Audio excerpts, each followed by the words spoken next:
Thank you so much, Dave, June, Leo, for the invitation. It's a great pleasure to be here and see old friends and hopefully make some new ones. I'm going to speak about some joint work that I've been doing with Abigail Price and Ada Stelzer from my home university, University of Illinois. Ada is in the front row. So I'm going to start by just talking about the Cauchy identity. And Cauchy identity has two sides. Left-hand side is some product of fractions. You're thinking of this in terms of the geometric sum formula. And I have M and N. That's because in this talk, I'm mostly talking about M row matrices and N column matrices, M by N. So that's easy enough.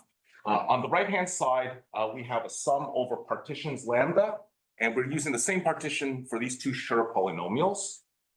Now you'll recall that the Schur polynomials, I will say again, depending on how you like to think of it, you could think of them as characters of representations of general linear groups. You could think of them as representatives of cohomology classes of Hilbert varieties in the Grassmannian.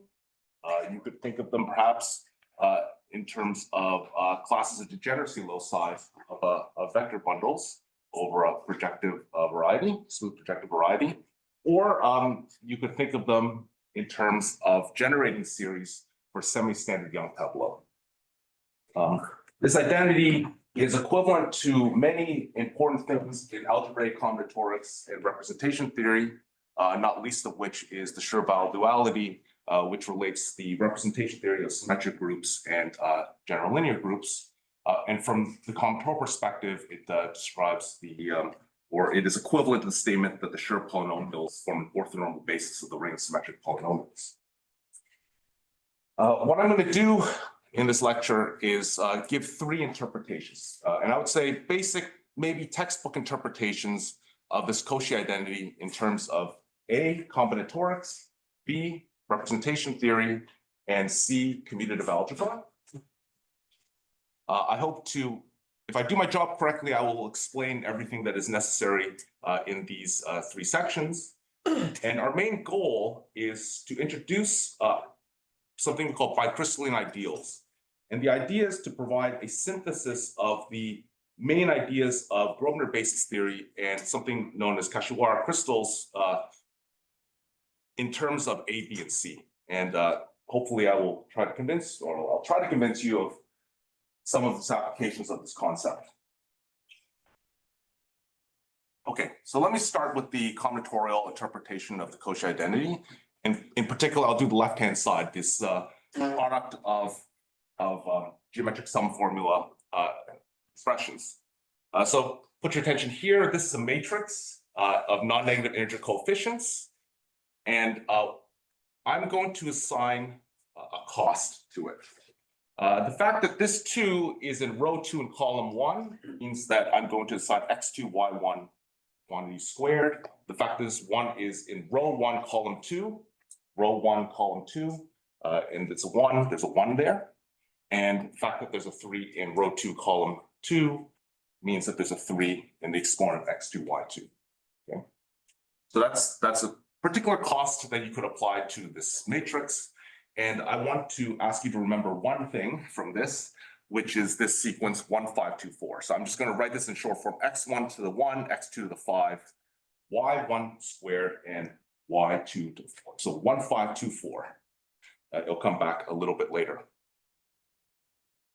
All right. So from that perspective, the fact that this is the generating series for what is the generating series for all matrices with this cost. And that's evident because when you expand by the geometric sum formula in every coordinate I and j, you get all possible powers of xi, yj, and you're multiplying together. So you achieve all possible matrices in this way with their costs. So that's the left-hand side of Cauchy in terms of generating series. What about the right-hand side? Well, the right-hand side, in order to explain that, I need to tell you about the famous Robinson-Schensted-Knuth correspondence. And so for those of you who have not been familiar with this concept, I will hopefully show you a little bit of it. In brief, for those of you who are familiar with it, I'm going to describe it in a slightly unorthodox manner. The way I'm going to do it is I'm going to take this matrix and I'm going to create a row word by reading down columns. And so this 2 being in row 2 introduces 2 2s to the row word. This 1 being in the first row introduces 1, and then the 3 being in the second row introduces 3 2s. So the multiplicity is recorded that way. And so that's done by reading down the rows.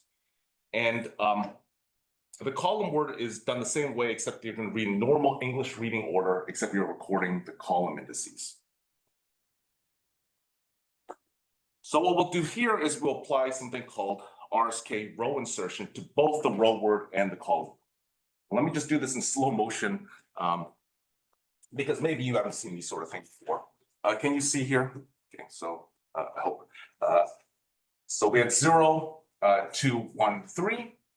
And as I said, let's just do the row word. I'm reading down this column, and then I see 2, and it's the second row, so it's 2, 2, 1, 1 in the first row, and then 3 in the second row, so I'll record 3 2s.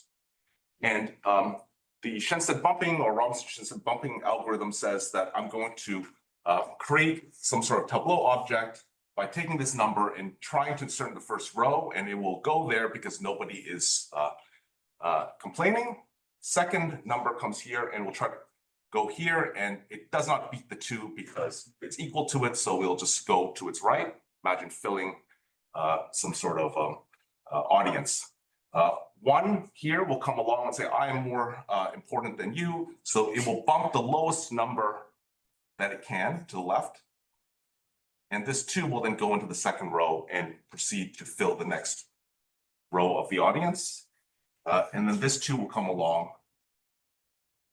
In the same way, these 2s cannot beat anyone, and then we proceed as follows, right? And then we end that way. And this is a semi-standard tableau. That means that it is weakly increasing along rows and strictly increasing along columns. I hope that explanation is sufficient. From this explanation, I believe that you can, given sufficient time, work out the general details. Yes, Stanji? Just a clarification. So you read row words by columns, but recording the row indices.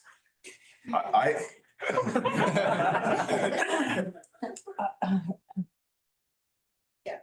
Okay, so that's this calculation here, and I'm saying you do the same calculation of the column word to obtain that tableau. Okay? It is surprising. What is not so obvious from what I've just said is why you actually get tableau of the same shape. And that's because I'm describing this in a slightly unorthodox manner, but it'll be the manner that will be useful for the lecture. Okay, so now what are we doing? The RSK gives you all pairs of semi-standard tableau of the same shape. The generating series for semi-standard tableau is the Schur polynomial. And since I'm getting all of them of the same shape independently, I will get products of Schur polynomials summed over all possible shapes lambda.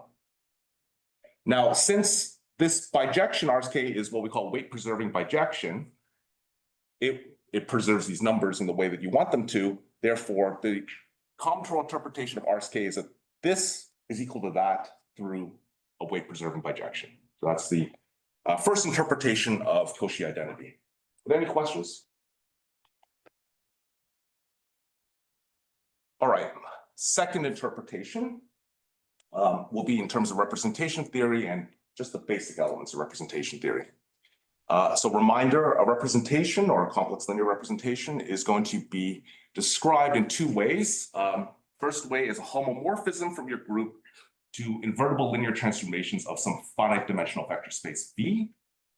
But equivalently, you can think of the vector space V as really being a C of G module. C of G is going to be the group rate, meaning formal linear combinations of group elements where you can multiply formally. And it is such a module because if you take an element of the group, it acts on a vector by just how the linear transformation given up here acts on the vector. That's the equivalence. And okay, so reminder, a vector, a representation, I'll be speaking about either of the descriptions without further comment. A representation is irreducible if it has no G invariant subspaces that are proper. Just in order to fix notation, make sure that things are clear at the early part of this lecture, I'll just talk about one or two standard examples for those who may not have seen these before. An example might be G is just the symmetric group acting on C3 by permuting coordinates. This is going to be the second description, but the first description is that the action will be given by taking a permutation and sending it to its permutation matrix. And because I have left and right mixed up in my head all the time, just to stick with the ideas, I will probably make left-right errors all over the place and inverse errors. Forgive me, but that's what I'll do. And this is not a irreducible representation because you can think about all triples like this, all X. Those things, when you permute the coordinates, obviously don't change. So there's a line in here that's a proper S3 invariant subspace. And another one would consist of all the coordinates X, Y, and Z, such that the sum is equal to 0.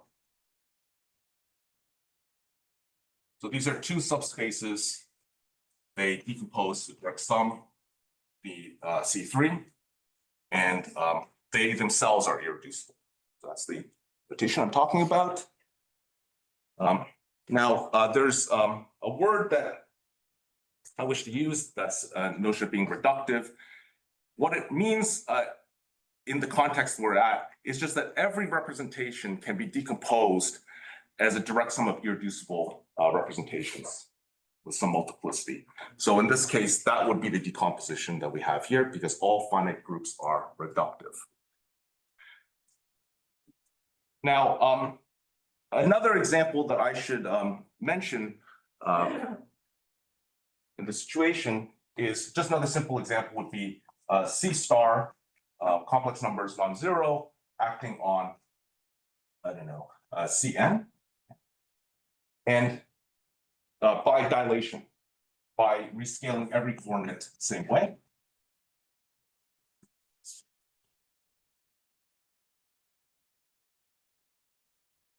Here, point is that every line is going to be invariant.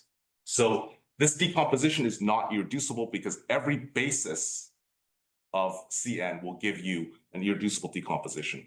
Therefore, in the books, the terminology is you think of all of those lines as being the same. And although they are not, although there are many choices, their direct sum, which is the isotypic component, will be determined. And that's, in this case, all of Cn is the isotypic component. So it's kind of sort of a boring representation, but something that actually will be of significance to us. Okay, so now this object here is going to be the multiplicity. The multiplicity here is 1 in both cases and 0 for all the irreducible representations you don't see. And here, the multiplicity is in fact n, because you have n lines. This is some non-negative integer, and at least from my school of algebraic combinatorics, whenever we see a non-negative integer coming from algebra or geometry, we wish to give a combinatorial rule because we somehow think that's useful. And that will be what we're going to try to do in a particular context today.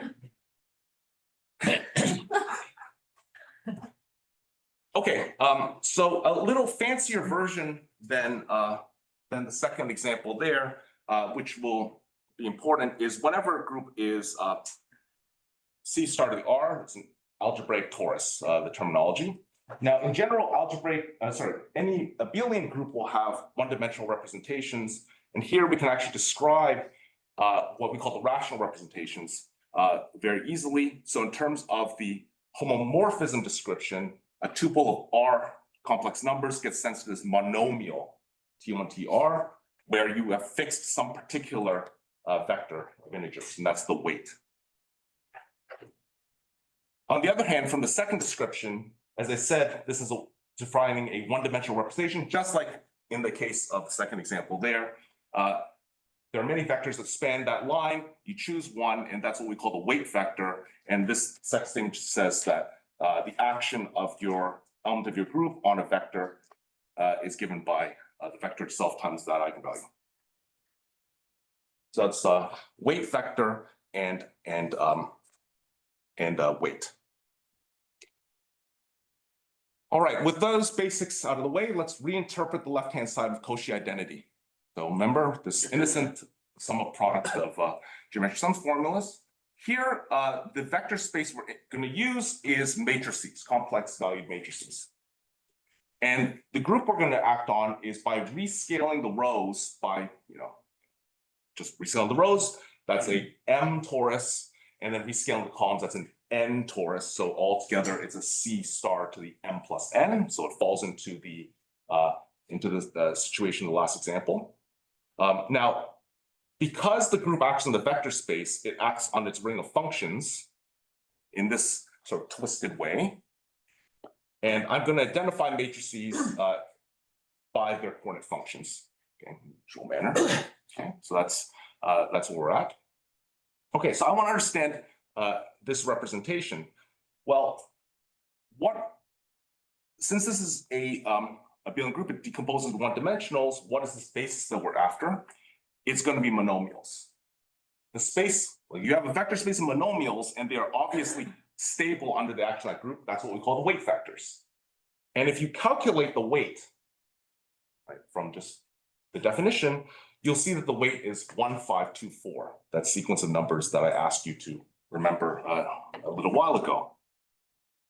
So what is the conclusion? The conclusion is the left-hand side of Cauchy is by part A, this generating series from matrices over cost. So we're summing over monomials, we're summing over matrices, but matrices are obviously identified with their monomials. Because we're working with matrices, every monomial has an exponent matrix. Because Z212 just means it's a 2 in position 2, 1. Is that clear? Simple point, but it's important for what I'm doing. Okay, so I'm going to conflate monomials with matrices. Part A says that it is the sum of this generating series. On the other hand, monomials are bases of weight factors. And the fact that 1524 appears in both cases is just an instance of saying that the cost in part A is the same as this object, this sort of recording of the weight. By definition. But what does it mean to sum over the weight factors recording the weight? That is the exact meaning of character in representation theory. Therefore, we conclude that the left-hand side of Cauchy is indeed a character with respect to this group action. Sorry, how is it that there are no negative?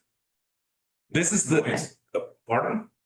Yeah, how come the weights are not negative? Was there? This concerns the left-right errors that I wish to just put under the rug. Right, I guess I'm acting by inverse, and then there's going to be then we'll get the plus or minus ones fixed in. Is that fair?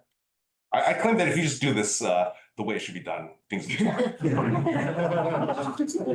Let's permit me to just focus on that. I don't want to get into the B plus B minus type mistakes. Okay, fine. That's the left-hand side of Cauchy. I'm on top of the right-hand side of Cauchy. Remember, right-hand side of Cauchy is a sum of product of sure polynomials.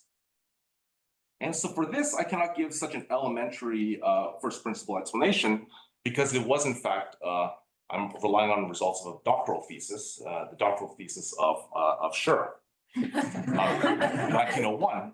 But let me relay the major points. The irreducible polynomial representation. So polynomial representation just simply means that the homomorphism description of the representation, you take a matrix, you map somewhere, and the entries of the thing you map to are all polynomials, okay, in the original entries. They're going to be indexed by partitions with at most n rows.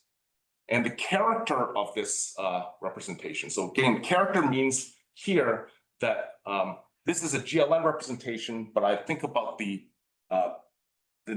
diagonal matrix inside it because it's a abelian subgroup, and you're going to write down a basis of weight factors and sum over that because that's what it means to be a character. And if you do that, one of its theorems is that you'll get what we now call the Schur polynomial. That I think you probably are familiar with. You might be slightly less familiar with the third fact. The third fact says, okay, fine, but what if I take a product of two general linear groups? So general statement is if I take a product of two groups, I understand the representation theory of G and H individually, then the representations of the product correspond to exterior tensor product of the irreducible representations. Exterior tensor product here means, can you, the lights are off here, but is it possible to write here? Can you see this? Is this visible at all? Yes, okay. It just means that I have an element GH and I'm acting on a vector tensor W. And this is defined to be G acting on V tensor H acting on W. And if you work out what that means, the corresponding homomorphism will be computed by Kronecker, the Kronecker product of matrices. Okay. And therefore, it is in fact the case that the character of this tensor, exterior tensor product is the product of two Schur polynomials. So that's exactly the sort of thing you see up here. All right. Now, what's the next statement? The statement is that GLm cross GLn acts on matrices by row and column operations. So therefore, it acts on its ring of functions. And consequently, it is automatically true that the ring of functions as a representation will decompose in this way because those are the irreducibles. And there will be some multiplicities that I don't know a priori. However, what Cauchy's identity is in fact saying is that because characters behave totally well in this sort of situation, the fact that you have lambda and lambda up here and 1 means that it's equivalent to saying these multiplicities are either 0 or 1, and they're only 1 if lambda equals mu. And that's an equivalence. Cauchy's identity is equivalent to the decomposition of this, this representation into irreducibles. Any questions? That's the B interpretation. Now I want to talk about the C interpretation. For that, I will just remind you of the basics of the Grobner basis theory, again, because we'll need it in our setup. So I know many of you are familiar, so but nonetheless. I'm going to pick a term order on monomials, and the definition of initial ideal is going to be the ideal in the polynomial ring generated by all initial terms. Of course, that's finally generated, but we'd like to be able to control that, and we'd like to control it with a Grobner basis, which is going to be a set of polynomials in I with the property that their initial terms, the finalist here, does in fact generate the initial ideal. The complement is the thing that actually matters the most for our theorems. And this is the basic sort of object. This is the standard the standard monomials are going to just be the monomials in the polynomial ring that are not in the initial ideal. And that brings us to the major theorem of Grobner bases, that the standard monomials form a T-weight vector basis for the polynomial ring. So let's say for T is equal to C star. This is well, okay, fine. Let me just say it this way. This is, in fact, the content of saying that that when you Grobner degenerate, you have the same Hilbert series for the original ideal and the initial ideal. Because if this forms a basis, it only depends on the initial ideal. I could have started with the initial ideal to begin with, and when I apply Grobner degeneration, I end up at the same place. And so therefore, the Hilbert series must be equal.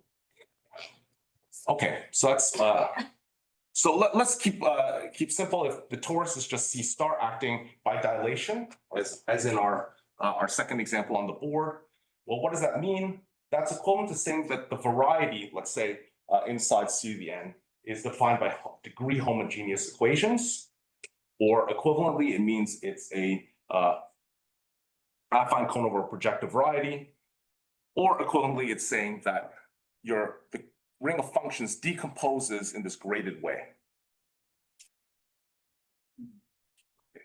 And this is a representation of C star, and each of these, because it's of the same degree, that's an isotypic component.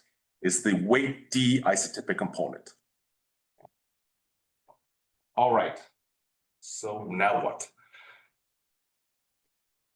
The character of the coordinate ring, as I just said, is defined to be the sum over the dimension of each of those isotypic components, T to the D, because that's what it means to be a character.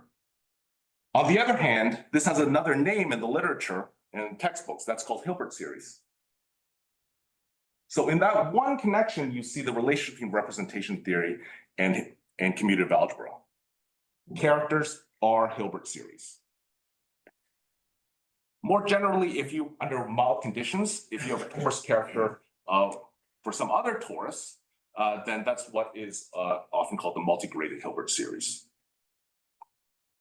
The upshot is the left-hand side of Cauchy is a torus multigraded Hilbert series of the corner ring of matrices. Okay, so that's the left-hand side, and one can talk about the right-hand side, but in order to do that, I need to discuss minimal free resolutions in the sense of Hilbert, but I'm not going to do that right now. Any questions? All right, let me now preview our results. We want to expand upon these interpretations A, B, and C in two directions. Direction one is I want to replace the corner ring of matrices with a quotient by an ideal. Some ideal, any ideal, ideally. The second direction I want to replace is the left-hand side of Cauchy by the part B interpretation is a torus representation. The right-hand side of Cauchy is a GLm cross GLn representation. I would like to interpolate between those two situations. And the way that I would like to interpolate is by talking about Levi subgroups, by which I only mean that I'm taking block matrices. I'm acting by block matrices on the left and acting by block matrices on the right. So for example, here, this is something isomorphic to GL3 cross GL1 cross GL2. This is a 3x3 block, a 1x1 block, and a 2x2 block. This is GL2 cross GL1 cross GL2, 2 block, 1x1, 2x2. I could always restrict further, so I can make all those blocks just 1 by 1. That would be the torus. And if possible, I can make all the blocks just the whole matrix, and that would be the GLm cross GLn situation. Okay, so that's the situation that I like to work with. Okay, is it clear the two directions that I wish to generalize? All right, so this is a theorem preview. It misses some words, and I will define them, I hope, by the end of this lecture. Suppose I have some variety, or more generally some ideal to define some scheme, affine scheme, then and it has a row and column action of your Levi subgroup of GLm cross GLn, right? And it has this technical condition of being bicrystalline, which I need to define. Under those circumstances, then there exists a positive combinatorial rule using something we will invent called filtered RSK. It will be some modification or generalization of the RSK that I showed you on the board that computes all the multiplicities of the Hilbert series, the character. So that's our theorem in a nutshell. And now I need to define what it means to be bicrystalline and define what it means to be filtered RSK. Does the statement of the theorem, at least in abstract, make sense? Okay, so what are some motivating examples? Let's suppose that I keep my group being GLm cross GLn, but I say what other varieties are there other than matrix space? Actually, you get no additional varieties. The only thing you get are determinantal varieties, which is the same space of matrices with a rank at most k for some k. And these are very important varieties. I'm sorry, what happened to L? I'm a little confused about L versus L prime. I mean, is L? Oh, this is the left-hand side, this is the right-hand side, and big cap and boldface L is the So product. big face L is contained in GL, the product. Yeah, right, yeah, I see, boldface I see. GL. Thank you for asking. One's a right action, one's a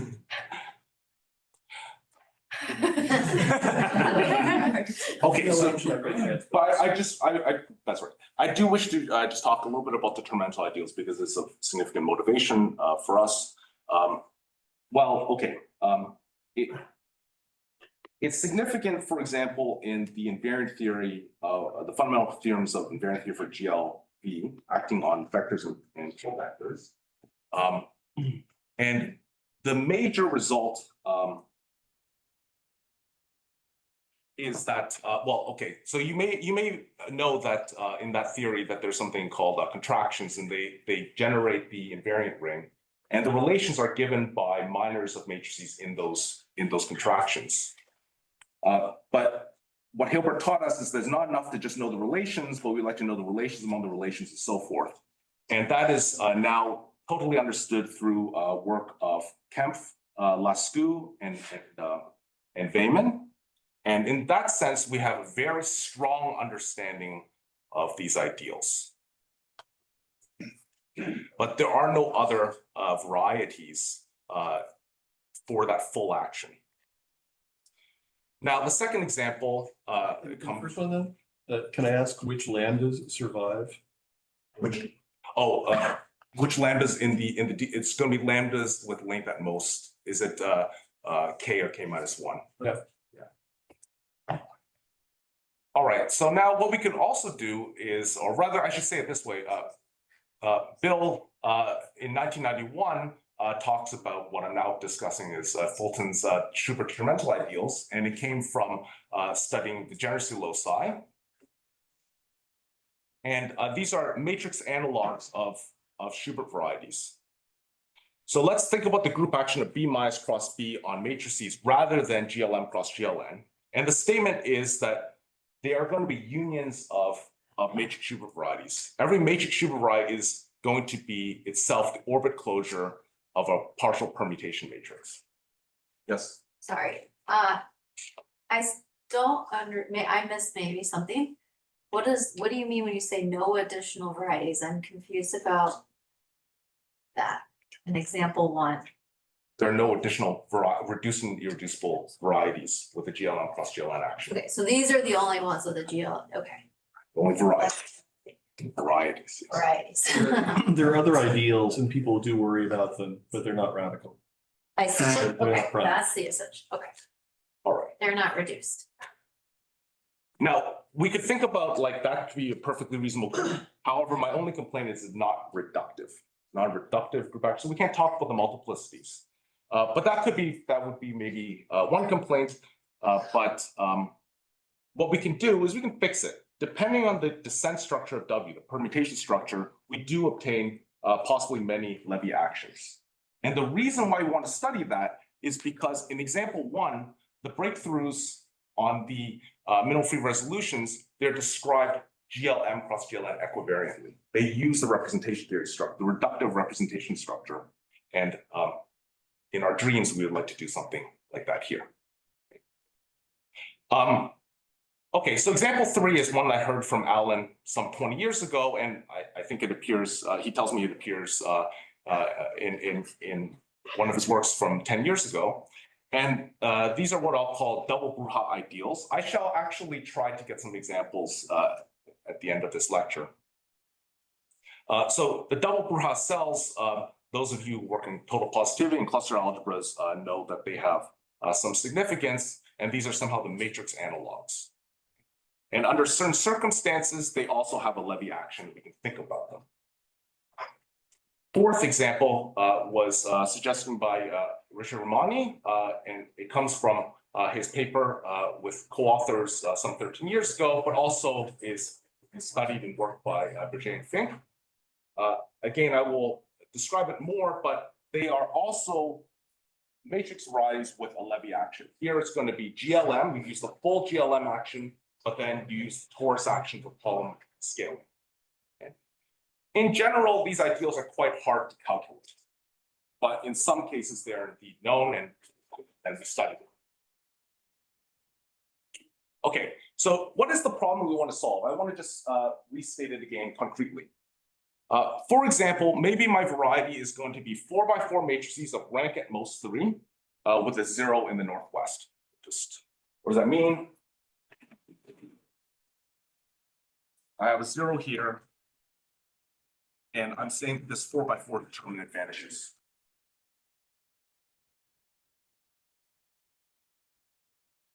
And so it's the equations. That's an example of matrix Schubert variety in the sense of Fulton and then studied by Knudsen and Miller. So what's the left-hand side of Cauchy? It has a rescaling action. Of course, I can rescale the rows and columns and keep that 0 in the same place, and it won't change the determinant being vanishing. And there we do know the character in the language of multigrade Hilbert series. This appears in the paper of Knuth and Miller, but I believe not the Annals paper, rather the Advances paper. That formula that Alan, in fact, alluded to in his talk, where it's sum over reduced pipe dreams rather than non-reduced pipe dreams. So we have the left-hand side of Cauchy, meaning this sort of expansion in terms of monomials. What is the right-hand side of Cauchy? This, by definition, has a B minus cross B, Borel cross Borel action, but I can rescale the first row and not change that 0, and I can mess with the next 3 rows by any row operation. And so it has a GL1 cross GL3 action, and symmetrically it'll have another GL1 cross GL3 column action. So our problem, our theorem, what we're trying to solve is to give a positive rule for the multiplicities of this representation, the coordinate ring of X, right, with respect to the Levi action.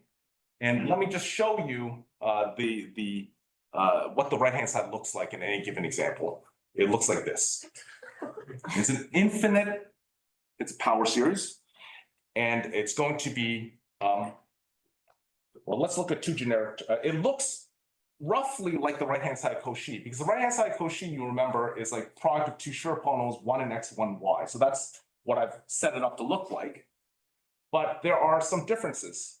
First of all, there are the 2 partitions here, and that's because I have 2 groups acting. So this is really shorthand for this exterior tensor product or product of sure polynomials. This is actually a product of 4 sure polynomials. But besides that, in the original Cauchy identity, the left-hand side, right-hand side have this, sorry, not left-hand side, the sure X and sure Y have the same index, lambda. That's not the case here. And the second salient difference is that in the original Cauchy identity, the right-hand side was multiplicity free. You give 0 or 1 coefficients, and that's not the case here. You get 2, there can be any number of numbers. And so the problem we're trying to solve is to give a rule that calculates all of the coefficients in this power series. Yes. So for the restriction on the pairs that show up, it seems like you would expect that the first one has at most 1 row, but it doesn't actually have to have at most 1 column. Is that actually true, or can it just be any shape? That's because it's GL1. Yeah. So really this should be, this is GL1 cross GL3. So that means that this one, you're right, has at most 1 row, and this can have at most 3 rows because of. Okay, and are there any column restrictions on how many columns they can have as well, or no? This is as hard as the Littlewood-Richardson rule, tensor product multiplicity question. So it would be like understanding that. Okay. Okay, so that's what we're trying to solve. And at the end of the day, we'll give a rule for that. And certainly they're going to get arbitrarily wide because this is infinite dimensional. Okay. Thank you. Other questions? Yes. By the character having a positive rule, you just the pipe dream formula. That sounds. I would like to give a rule for that number 2. It counts In in the first left-hand side. on the left-hand side. Oh, yes. So there is okay, so speaking, you understand that there's this K polynomials, the numerator of the Hilbert series, and has this alternating sign. There is, you can think of it in terms of growth unique polynomials and non-reduced pipe dreams. But there's also a second formula in Alan and Ezra's Advances paper, which is a different form and implies a positive form of the Hilbert series. That's one. So the Hilbert series or the numerator? The Hilbert series. If you look at the form of the formula, maybe I can explain afterwards, it implies this.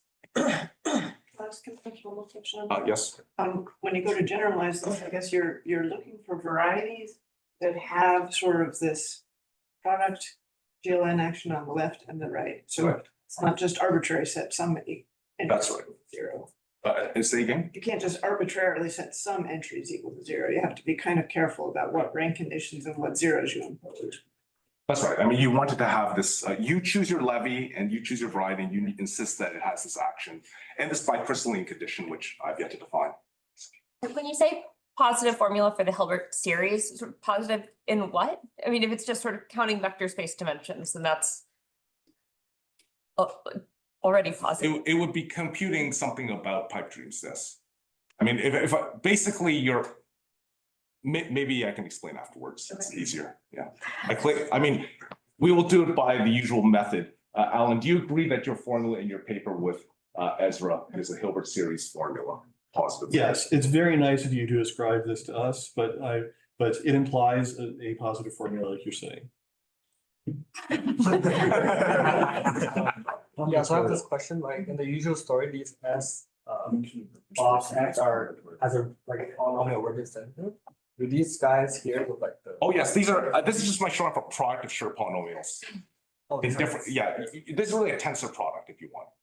Right. Other questions? Okay, so now I want to introduce our first major concept, which is the notion of bicrystalline ideal, the major hypothesis for our theorem to work. So again, just a reminder, I have some variety inside matrix space as a coordinate ring, and it's going to be given by the quotient by an ideal, and I'm identifying monomials with their exponent matrices. All right, so here's our main definition preview version.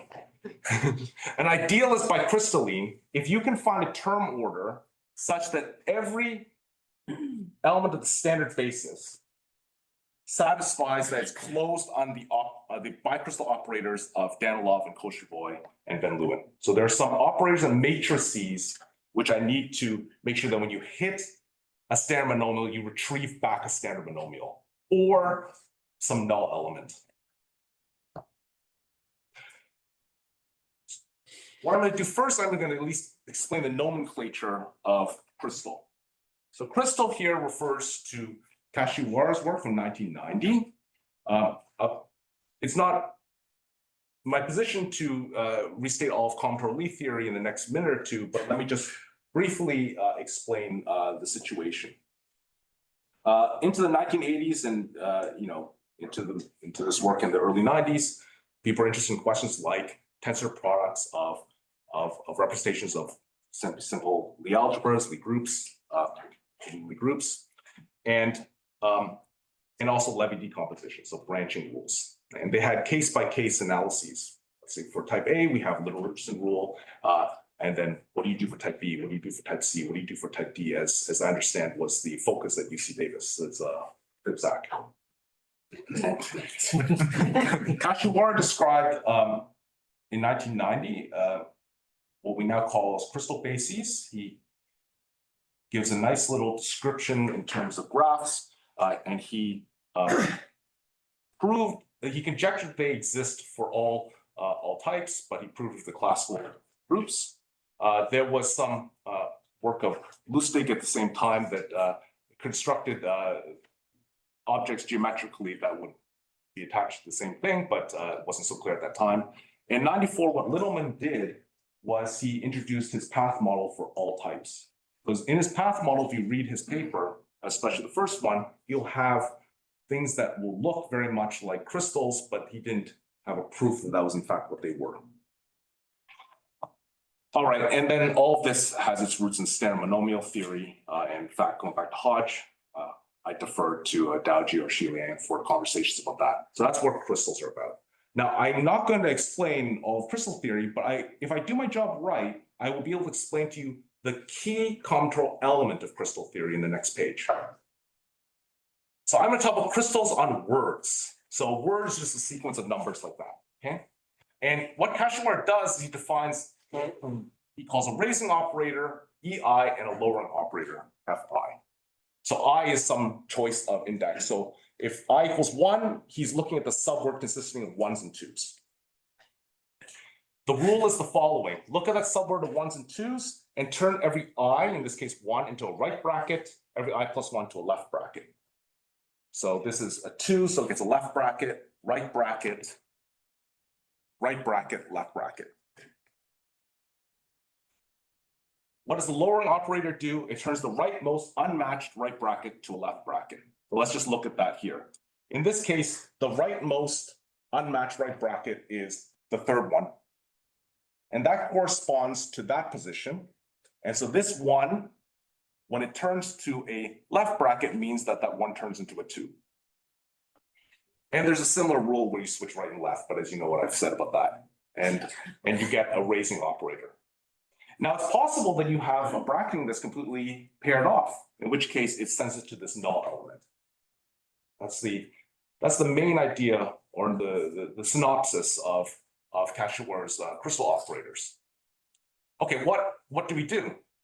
If you take a word like 211, you can apply these operators around and you'll get a connected component, by definition, a connected component of other words. So all possible words in this alphabet soup will turn into particular, will combine together in certain ways. Now, you don't see any E operators because E's are basically inverse of the F's, so I just press them. All right, what does this have to do with Tableau?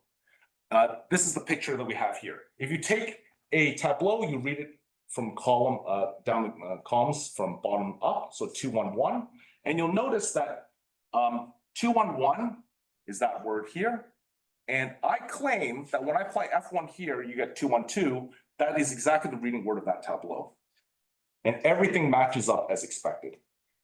The whole thing matches up, and so from the crystal theory on words, you obtain a crystal theory on Tableau. What else can we garner from this one example? There is this special word. It is the word for which there are nothing coming in. That's what we call the highest weight vector, right? Or highest weight word. And it's somehow the head of the table. It is going to describe for you key information. And correspondingly, this is the highest weight Tableau. And for those of you who do this kind of stuff, it's the super semi-snare Tableau. All ones to the first row, twos, and so on. Okay.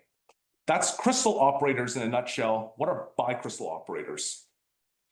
I want you to focus your attention on this diagram. On the first row, I have RSK described. There's a bijection between matrices and pairs of Tableau. Right. On the bottom row, I have the exact same thing copied. Matrices mapped to pairs of Tableau. The crystal operators of Kashiwara send you from a semi-snare Tableau to another semi-snare Tableau when they work. Okay, so let's say there's a lowering operator on this column or a raising operator, a lowering operator and a raising operator.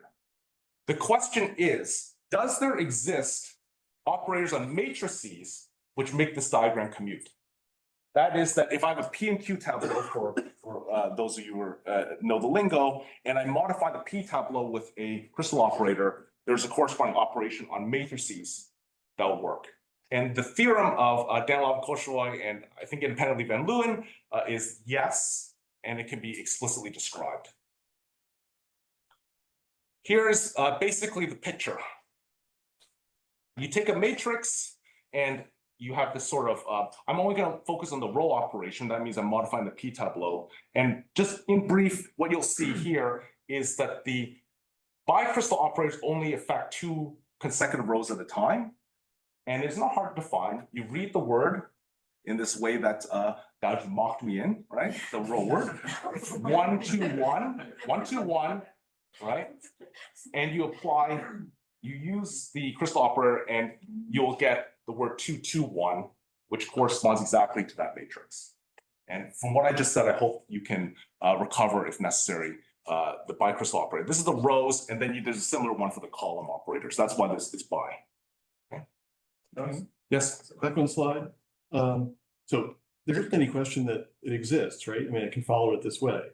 The only issue is Explicitly describing now. Yeah. Okay. Right. Yeah. This is my way of not wanting to say all the details of like the explicit description, except to hand wave right here. Okay. So that defines the bicrystal operators. And now, in order to complete to our theorem, I need to talk about filtered RSK. So I will look again at our one matrix Hilbert variety, this one over here, and I want to be able to calculate some of those coefficients that I showed. So the generators in Bill's paper from 91 are a Grobner basis. That's a theorem of Knudsen-Miller under anti-diagonal term order. That is the term order that picks off, let's say, that is the initial term of the determinant. And I claim that I is bicrystalline. That means that the standard monomials, right, with respect to anti-diagonal term order are closed under the bicrystal operators. There's a small proviso I just want to explain here. Remember, the group action is like GL1 cross GL3. And the way I'm thinking is that F1 affects rows 1 and row 2, but that would sort of send you outside of the border. So I don't even care about that one. But rows 2 and 3 and 3 and 4 do matter. And so then that is why we're going to act only by, we only care about closure under F2 and F3, and similarly F2 column and E2 column. So that's the rule. Okay, let's just take some particular standard monomial correspond to that matrix right there. The group actions by GL1 cross GL3 and GL1 cross GL3, I've colored them. I hope that will be helpful. And so now what I've done is I've computed the row word and column word just as in the first two, the second slide. This GL1 says that I want to take the first number and color it red. Now I want to color the next 3 numbers blue, meaning the 2s, the 3s, and the 4s. There's no 4 here, so these are all blue. Similarly and symmetrically, we color the column word. And now, instead of actually inserting the whole word at once, we're going to insert each individual subword of colors. And when you do that, you obtain tuples of tableau like this. And this is, in fact, a highest weight tableau. That means that it's the super semi-standard tableau for the numbers it's allowed to use. So 2, 3s, and 4s, this would be the super semi-standard tableau. You can check that there's one other matrix or standard monomial with that property. That's the one here. And the conclusion is that the multiplicity we're computing is 2 because of the existence of those 2 standard monomials that filter RSK to the highest weight tableau. So that's our rule. Yes? This is particular to the anti-diagonal term order. If I hand you a Grobner basis under like some other term order. It's possible it could work, yeah. I need to modify how you read the words from the matrix. Okay, so let me state our theorems. I think I said everything to make. The example 1 sec. I was trying to see where did the 2 come from? What is the 2 counting here? So the rule is that we're computing standard monomials. These are monomials which are not in the initial ideal, which have the property that when you take their exponent matrix and you compute their row word and column word and you filter it, when you apply row insertion to each of the colors, you get the highest weight tableau. Wait, how do you have an example prepared where you got different shapes on each part? I just want to focus on the simple example. So yeah, that's fine. There are many such examples, yes.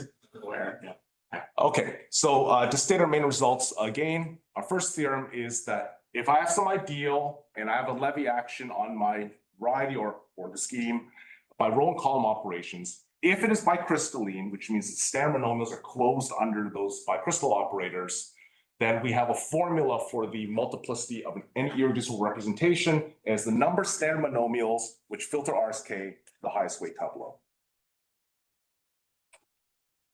Our second theorem is that in particular, matrix supervised fall into bicrystalline class.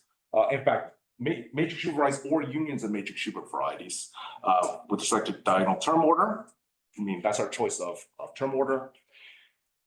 And the third theorem that I want to state, but has not been posted, is that there's a finite time algorithm to decide if an ideal is bicrystalline with respect to a given Levi action and term order.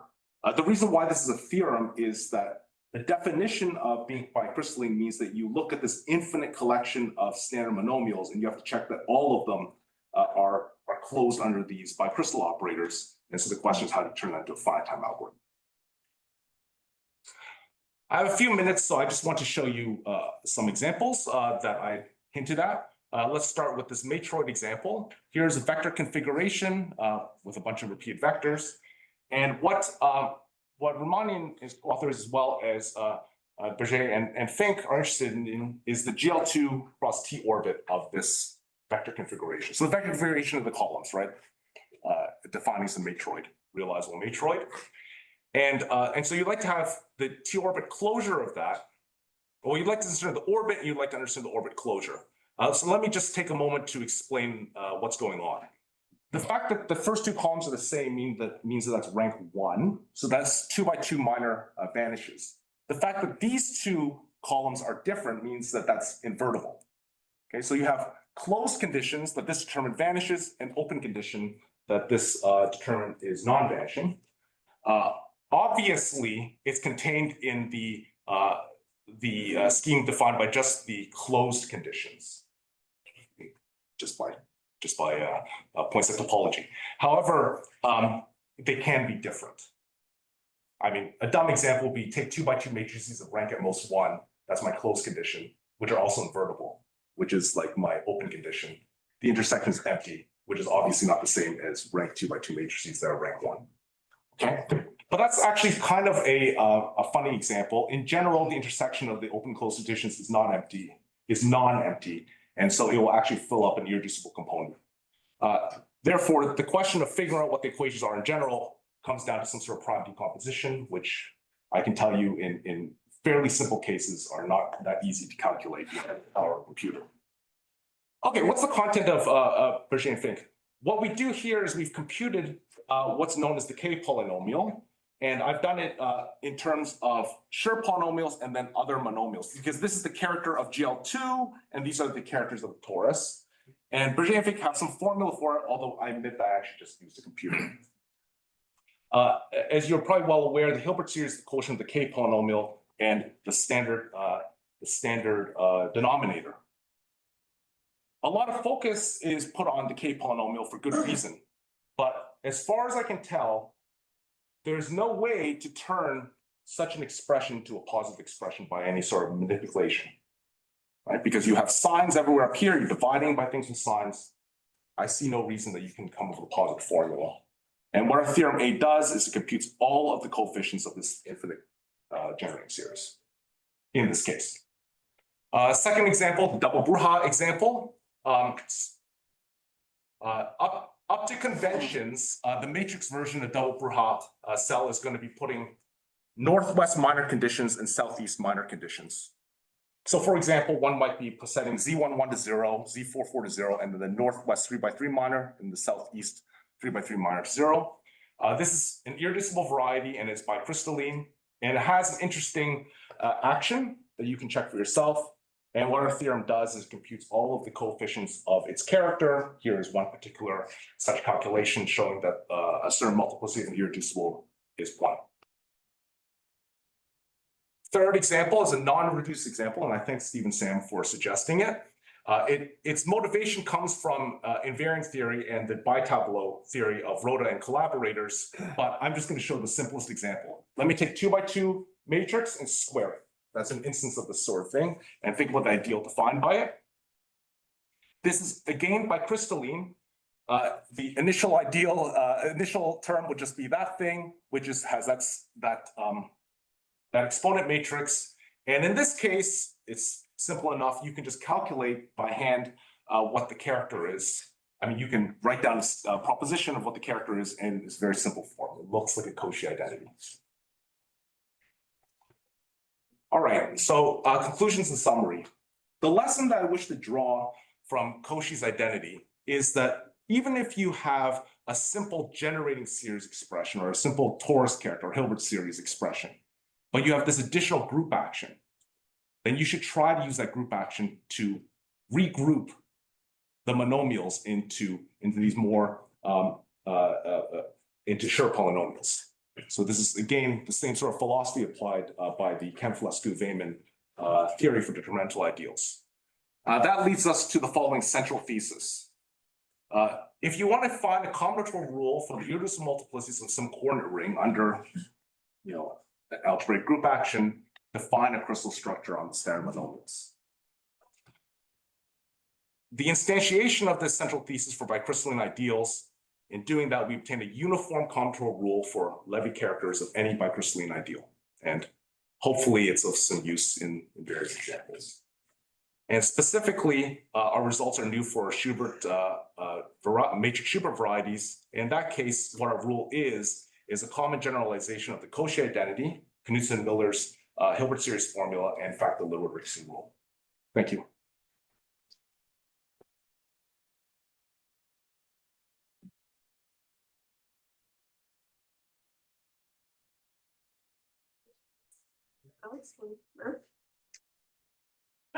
Can you actually produce highest weight vectors in the coordinate ring?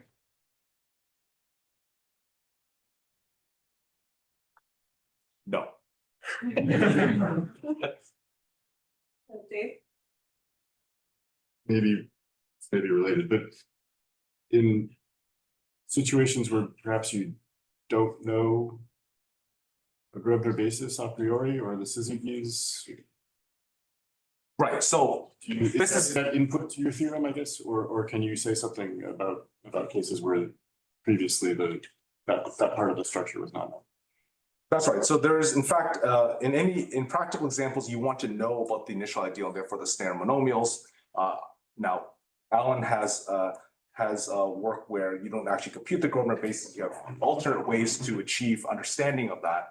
But yes, you need to understand the standard monomials. And so this is in those well-behaved cases, there's a tight relationship, and therefore that I'm asserting between knowing a Grobner basis and being able to calculate these contour rules in this setup.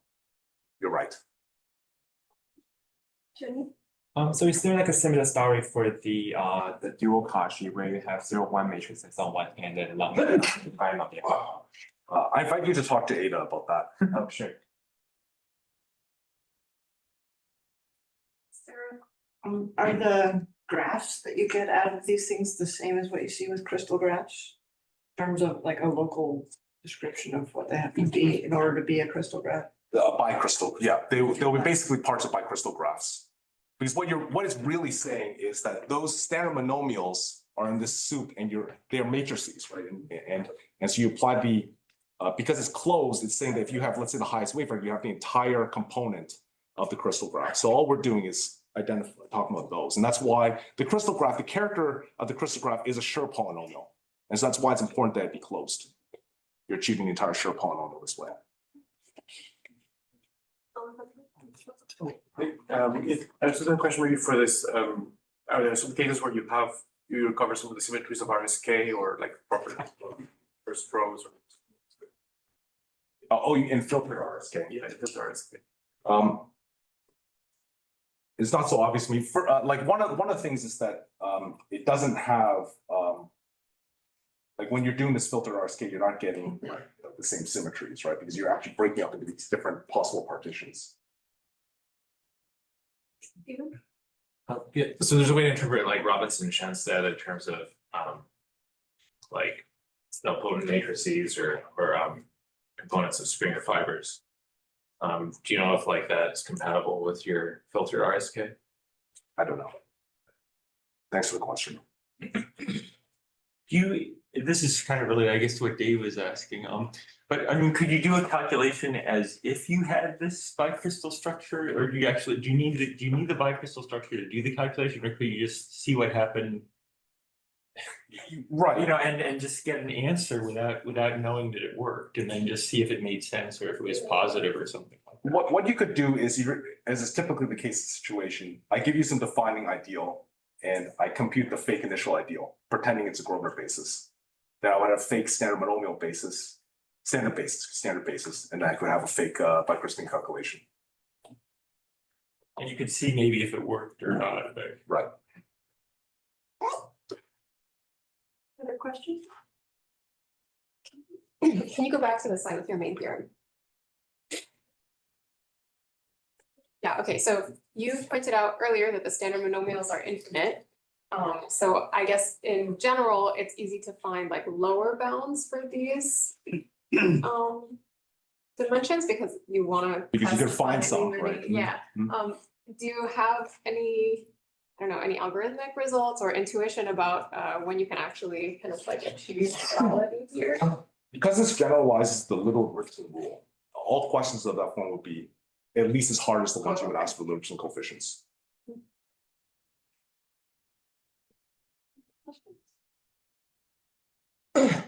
Thank Alex again.